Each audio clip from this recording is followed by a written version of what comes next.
Final thoughts overall from the last 2 weeks because now it's the proverbial rubber hitting the road.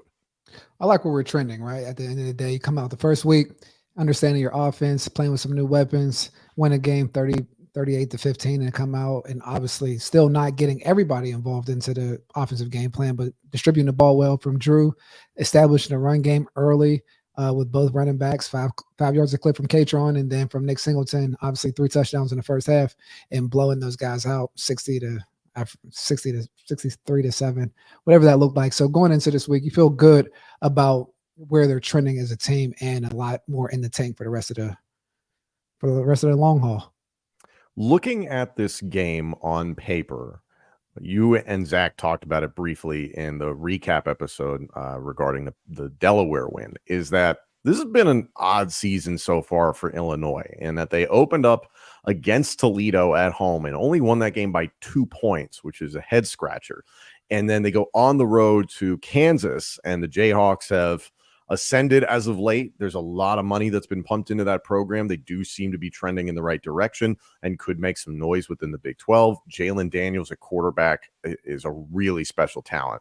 That being said, you lose by 11 on the road. Now you come home. Yeah, they're going to do an orange out against number 7 Penn State. It should be a quote hostile environment. Like they said that about the road game against Purdue last season, and Penn State, has been in more difficult environments, so nothing against that. But this just seems like an odd start to the season for Illinois. And, I know you and Zach talked about the concept of a trap game. It doesn't feel like that to me. It just feels like this is an Illinois team that's down. What do you think?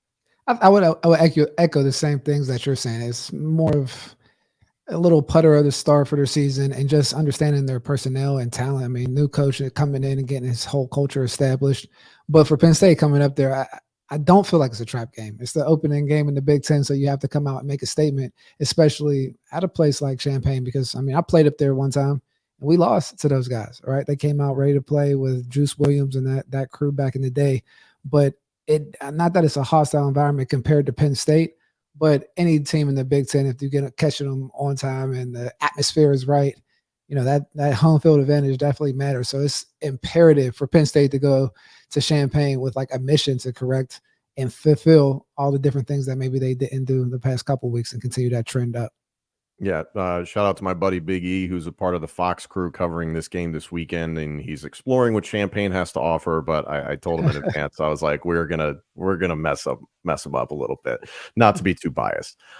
Looking at this game, James Franklin talked about it in his press conference this week. I think this is like the 8th year in a row Penn State has opened up Big Ten play on the road. How do you receive that? Do you take that as disrespect from the conference? I think at one point you have to, right? I mean, if you keep opening up on on a away game, it's not great for your season, but I think they've been handling it well, coming out with multiple 11-win seasons over the past 7-8 years. So, I think you wear it on a chip on your shoulder, kind of like he is. Like, hey, this is what we do. We go on the road, the first Big Ten game, and I think it sets the tone amongst the rest of the program where, like, this isn't an excuse. Like, we're coming in to win games in hostile environments, especially if we have aspirations of playing in January. There's part of me, Justin, that we always talk about how the TV networks approach these games and how they have an effect on the scheduling.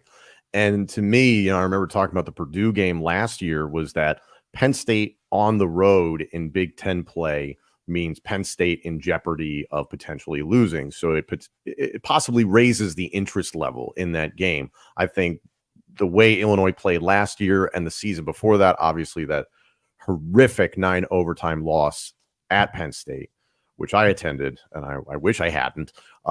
It was that this might have been more of a game, looking at it last season. And now, like, as the season has kind of opened up, it's like, this feels like this could be a bit of a beatdown. But do you think it's the networks and the conference saying, like, hey, Penn State on the road is more intriguing than a Penn State home game where you kind of could expect a more, definitive outcome one way or the other?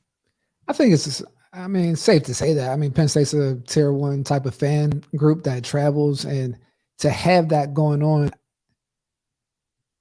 I don't know how much that goes into the TV ratings or deciding the schedule, but at the same time, I think it's beneficial for all parties, especially like again, Penn State being on a away game and Champaign not being, I would say, a tier one type of place to play college football. I'm not the hate or That's anything, fair. but Fair.